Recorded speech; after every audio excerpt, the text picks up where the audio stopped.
Good morning. Professor Tan Eng Chai, President, NUS. Professor Chen Suhan, Deputy President, Innovation. Claire, thank you for inviting me here today. Happy to join all of you.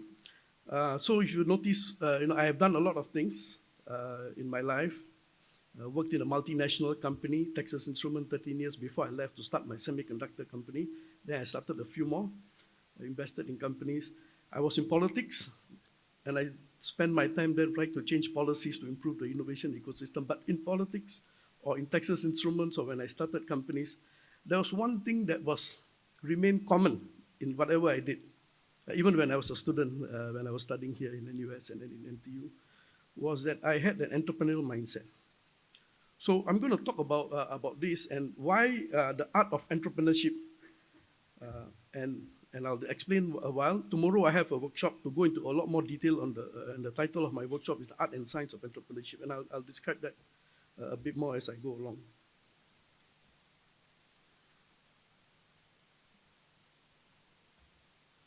The clicker is not working.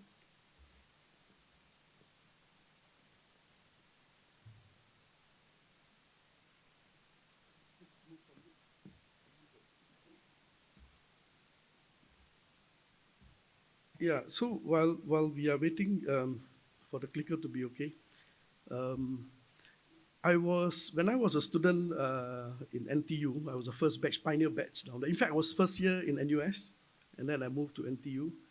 And one of the things that I did, which also was an entrepreneurial thing, and that was start the student organization. So there was no students union. I was from engineering. There was no electrical and electronics engineering, and I started that club, and I started many more things. So the key message I want to get to you today is that entrepreneurship is not about starting companies. It's about mindset. And why is it important today?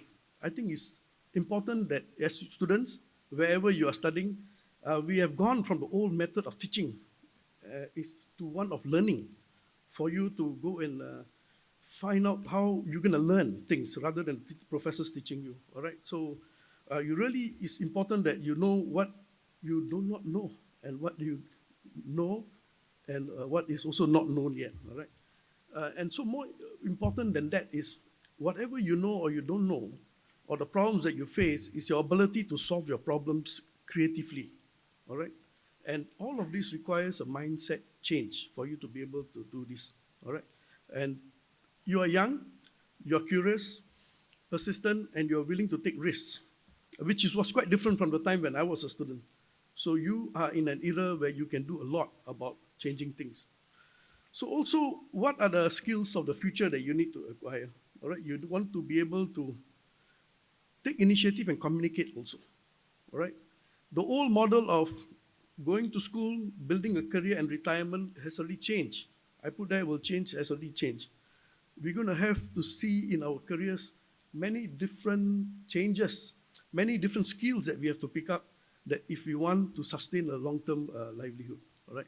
And the key to this is going to be your entrepreneurial mindset that allows you to be flexible, change, and adapt as you move along, all right? This is from the World Economic Forum on the skills that are going to be important for the future. So if you look down there, critical thinking and analysis.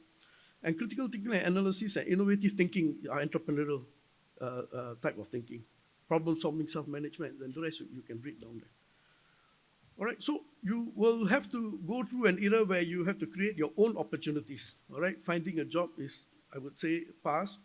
High wage, middle skill jobs are gone. You really need to reinvent, re-engineer, add value to whatever organization that you're working for. And you are going to have to create opportunities. I put down there, join the gig economy. I would say become an entrepreneur, join the gig economy, or lie flat. Lie flat means you do nothing. So you really have to do all those things if you want to sustain yourself. Now, what if you're an employee? If you're an employee in a company, it's this term called entrepreneurship, which means that you can think like an entrepreneur even while you're working for someone. And when I was working in Texas Instrument for 13 years, before I left to start my own semiconductor company, I actually created things that a normal engineer will not create. I created businesses for the company that were out of things that people did not expect to be created. I thought differently.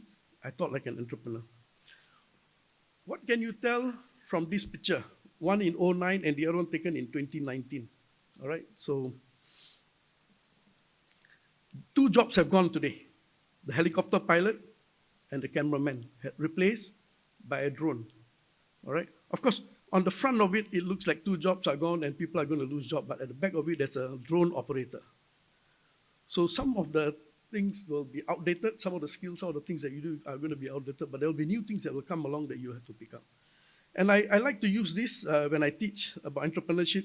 This was a research done in 2017 by Oxford University, Future of Humanity Institute. They looked at the potential of jobs being eliminated, the probability of jobs being eliminated. So you go down in the chart on the right-hand side, telemarketers, 99% probability that these jobs will be gone. In fact, today they are gone. When you pick up, you go to a website, the person who's talking to you is an automated voice message. The technology is there. Let's go somewhere in the center. Pilots, commercial pilots, 55% probability that the jobs will be eliminated in a certain period of time, and you can see the time frame on the left. Today, when the planes are already in the cruising altitude, it's all on autopilot. They actually don't, pilots can sit down. I sat with a pilot before. He turned around, we had coffee and we had drinks. He was not flying the plane autopilot. With 5G and 6G and whatever technology is coming our way, there's no reason why the landing and takeoff also cannot be done without a pilot. Now, if you really want to have a long-term sustaining job, then become a priest, clergy, 0.08%. So the kind of jobs on top, but most of the job. And I think some of you may be studying accountancy. Look at accountancy, 94% of the jobs are pure accountant stuff. The computers can do better than you. All right. So therefore, if you look at the universities these days, accountancy as a subject by itself is no longer there. It is with many other things, analytics and so on. So entrepreneurship is both an art and a science. Why is it an art? Because it's a way of thinking. And the way of thinking is very abstract, and that's why I call it the art of entrepreneurship. The science of entrepreneurship is that when you have an idea and you want to implement the idea and create a company, it's a very structured process, and you can learn it probably from the summer program, and you can go anywhere else in the university and learn about how do I start a company from an idea all the way to creating the company. But the most important part of entrepreneurship is going to be the art of entrepreneurship, the ability to think differently, whether you're going to start a company or whether you're going to work in a company, where I mentioned 13 years in Texas Instruments. I created a business out of scrap. Rejects the DRAMs, I was working on DRAMs, memory chips. We were throwing away many of these chips, and I thought of an idea of how I can create new products out of this chip, good products that could be used. I have no time to go through detail, maybe I'll cover tomorrow. So I created a business. When I presented it to my management, we had a global meeting, 2/3 of the room laughed at me. And this is going to happen when you think differently. That is not possible. 2/3 of the room told me, it's a crazy idea, it's not going to work. Fortunately, I had someone who thought it was a great idea, gave me an opportunity. Long story short, by the third year, it was a $300 million business in about year 2002 at 90% profit margin, which I created as an engineer. I should have been thinking about yield improvements, quality improvement, but I was thinking about something that I was not supposed to think about as an engineer. All right? So this is another example of, you can read this on your own time, the definition of entrepreneurship and entrepreneurship. You look at it, it talks about business, new products, and so on. All right? But the truth is that it's about mindset and about the belief that there's no problem in the world that cannot be solved. And this has been my mindset right from the beginning, whether I was a student, whether I was in Texas Instruments, or whether I started my companies. My belief is that any problem that we face can be solved. Outcome may be different from what you think, but you can solve the problem. And this is a mindset thing, all right?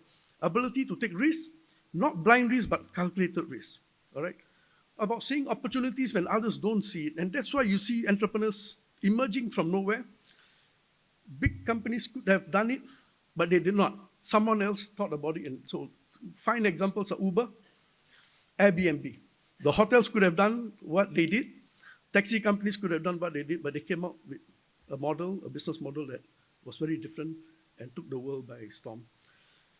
And was it rocket science? No, it was just algorithm. So you don't really need to be an expert in technology to be able to create. You just need to be able to think about how you can use whatever is already available through creativity and innovativeness to be able to. And also, I believe that entrepreneurship can be nurtured. Many people say you're born with it, but it can be nurtured. Now, so I wrote a book called The Art and Science of Entrepreneurship, and I've covered my journey, and I converted whatever I've practiced into theory. So we learn about putting theory into practice. I reverse the whole process.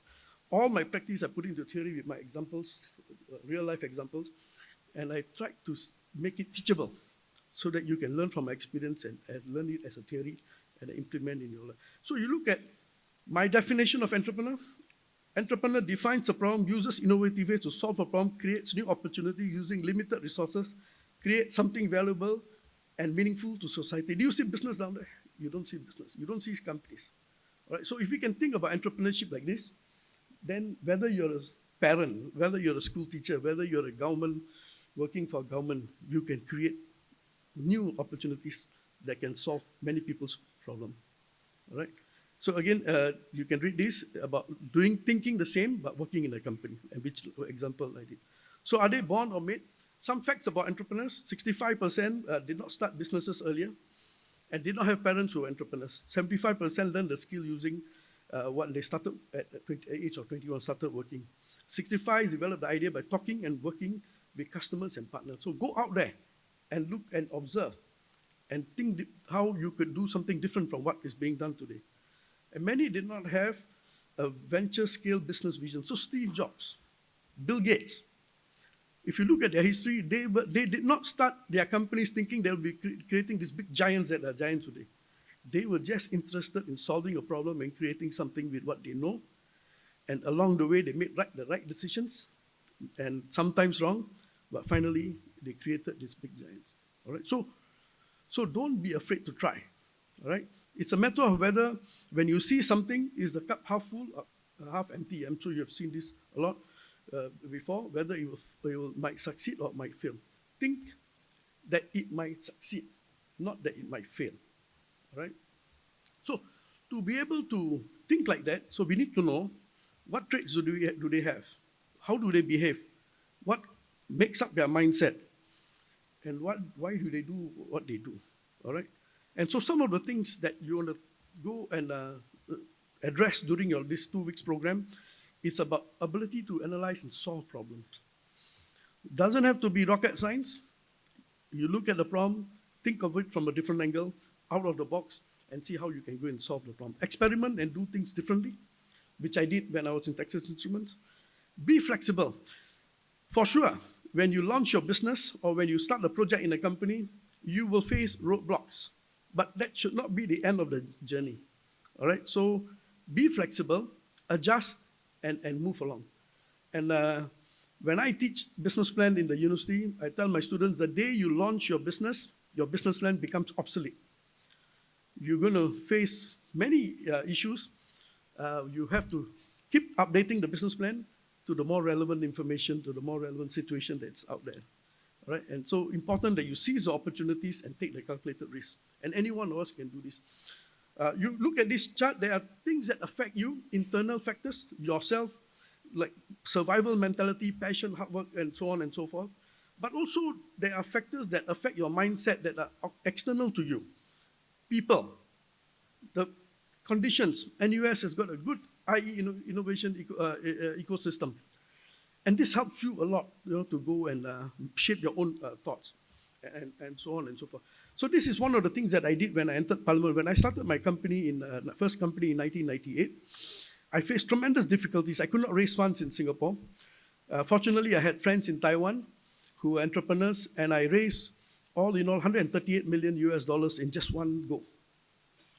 Could not get anything in Singapore. Environment was bad. So I spent my 20 years in Parliament trying to change this. And today, if you have an idea, come to NUS.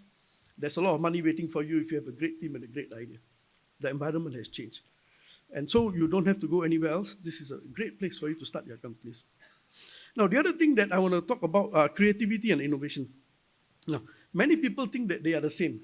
So when we started talking about entrepreneurship in Singapore, some of our schools started teaching creativity that creativity alone is enough for you to behave like an entrepreneur.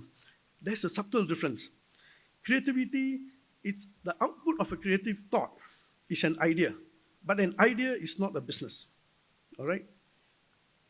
It's not a business, and it's just an experiment in your mind that I think this can work and I'm going to make it work. It's very subjective and it is very hard to measure, all right? So the output is an idea, and guess what? Most of the companies fail when they fail to convert their idea into a business model and then into a business. And this requires one to think differently. And this is where you have to have an innovative mindset, problem-solving, and analytical mindset that can help you to solve a problem that you face. And that will help you create a business. All right, so creativity and innovation are two different things. Thomas Edison said, greatest innovators of all time he put it very well. Innovation is 1% inspiration, 1% is creativity, and 99% perspiration. And it is basically an organizing capacity for innovation, whether a startup or a company, is creativity multiplied by execution. All right? That is innovation, ability to execute. It is multiplied because if any one of them is zero, the answer is that you will fail. All right? So, it is both an art and science, innovative ideas to creative art, methodical execution of successful idea, innovation. I want to share one example, the iPod, and today you have music on your phone. The digital music was not invented by Apple. Apple copied the digital music from a Singapore company called Creative Technology, the Zen. Superior in technology. Where they failed was user interface, was the artistic part of it. And Steve Jobs was a person who focused on the art, not on the technology. He took calligraphy and that helped him to develop his artistic thinking or abstract thinking. And he understood what users want and he created the product that users want. Not superior, but something that the users will love to use. Same thing with your phones and your Macs and so on. All right, so creative suit Apple, and Apple had to pay them a royalty over a period of time. So it is important that we also develop the artistic thinking and the art part of it. Now, there are two ways that we can think about, and this is a bit of theory I'll just share. One of it is called the causal thinking. On the right side, where you are given a goal. I want to increase my sales by 20%. The goal is given to you. And then to achieve that goal, you are given a set of means, tools. I need to hire people. I need to do social marketing. I need to do programming. Then I just drive towards one goal. That's a causal thinking, or what I call the managerial type of thinking. You are given a goal, you just do. The other type of thinking is called the effectual logic or divergent type of thinking, where you see a possible direction. So Steve Jobs, Bill Gates did this. They had a direction they wanted to go. They did not think about creating that big company, but they roughly knew which direction they want to go. So there will be a few possible ends, E1, E2, E3, and then you look at what you have. In the causal approach, you need to have all the means, all the tools before you start. In the effectual approach, you look at whatever tools you already have, or you can borrow from someone, and then you start your journey, and you start to continue to adjust as you go along. So a causal thinking is like a jigsaw puzzle. The jigsaw puzzle, you know what image you're going to make. It's there in the box. All right, you just put it together. Whereas effectual thinking is like a Lego set, where you have lots of blocks, and you can create any product out of the blocks that you have. Right? So if you can think that way, effectual thinking is different from causal thinking. Now, the other thing about mindset here is a few things on whether you see a threat or an opportunity, whether it's about changes, or whether it's about challenges. And you can read that on your own, how entrepreneurs think and how most people think. When you see a threat, is it an opportunity, or is it going to be a possible failure? So my experience, I'll share one experience. When I started UTech, United Test and Assembly Center, the semiconductor company that became a unicorn in 2001. When I was doing that, the semiconductor industry was bleeding very bad. Everyone was losing money. But I understood the industry very well and I saw the trends that were coming.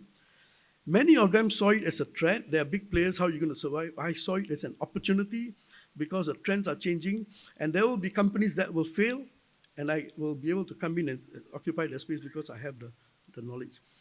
And I created this company. No one believed that I could do it, but it became a very successful startup. All right, so the rest you can read from there. Now, the other thing I like to share is that entrepreneurs think a bit differently. All right, sometimes you don't understand the logic of their thinking. It's what we call a special sense or gut feel. It's unstructured, it's fuzzy type of decision making that many people may not understand. Entrepreneurs would have made some, and that's why you see many entrepreneurs who emerge very successful. They came from nowhere. They did not think like everyone else, but they used their heart to think about it. Their heart to think about it. And what does this mean?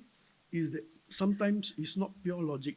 Sometimes it's going to be your gut feel, your sense, your judgment that helps you to make a decision. Now, when the company becomes big, then maybe you need more logic. But at the beginning, you have to think more, not so fuzzy logic. And I just share again, Steve Jobs started Apple, highly successful, creative company. It became big. Steve Jobs did not know how to run a big company. He was still running it through decisions made through the heart. He failed, he was fired. Someone else came in, company grew. In the meantime, he started Next and Pixar, very successful. He learned how to now manage a bigger company, brought back into Apple, and Apple became the big player that you see today. All right. So at the different stages of your journey, sometimes you need to spend more time thinking with your heart, and sometimes you need to spend more time thinking with your head. Where that is going to be a matter of judgment that you have to learn, look at other people's experience, all right? So sometimes more causal, sometimes more effectual thinking, all right, depending on the situation and timing. So Steve Jobs is a good example of how he failed initially, then he corrected and he became okay. So this is my last slide. World is changing very fast, many fronts. For every challenge, we'll see opportunities. And when the pandemic came and all the geopolitical issues that are happening around the world, it's going to result in some form of resetting of the world. You look at what's happening in France right now or in Europe, it's going to happen in many parts of the world. And the world needs a new formula. It's a resetting event. And all of you are going to be the participant of this new world in the future. You're young, you can create that future. And I urge you to start thinking like entrepreneurs, that see every challenge as an opportunity. And what can you do to create a better world for society? Whether you start a company, whether you work for someone, or whether you're going to be even a parent. All right? Grit, tenacity, creativity, nimble, adaptability. These are all terms that you will read in many books about creativity, but it's all about being entrepreneurial. Think like an entrepreneur, have an entrepreneurial mindset to push forward. And I like this quote by Stephen Brand from UK. The present moment used to be at the unimaginable future. What this says is that if I'm standing here today, like UTech, it's impossible. You're not going to be able to create a company that's going to be able to survive. It's not impossible, all right? But if I stand today, okay, never mind. So today, UTech is a highly successful company, all right? It's started in 98. We are 20 over years, and it's still a big semiconductor company that's global in nature. Many people thought it would not happen, so it was unimaginable, but today it is a reality. Right? So similarly, I think, don't be deterred by anything that tries to discourage you. Think beyond that, and I'm sure you can make it happen. And the best entrepreneur I can think of in Singapore is not a person who started a company, but the person who started a country. Our founding Prime Minister, Mr. Lee Kuan Yew. When we were pushed out of Malaysia, and many thought that Singapore will not survive. But he saw it as an opportunity. And he saw what he could do with this small country without natural resources but with people. And he set the direction. He thought like an entrepreneur, saw a vision, a general direction. By the way, he did not say, I'm going to become like Malaysia, I'm not going to become like someone. He saw a general direction. Whatever means he had the people, he had that a good port, education, and he created the Singapore that we see today. So he is the best example of an entrepreneur that who did not start a company. All right? So you'll see in many places great people who have achieved many things that are not companies, a great organization, a great social movement, and so on and so forth, because they thought like an entrepreneur. So I urge you, think of entrepreneurship about mindset. Not all 300 of you are going to start companies, but all 300 of you, 3 of you can think like entrepreneur, do something different in whatever organization you decide to make a career of. Thank you.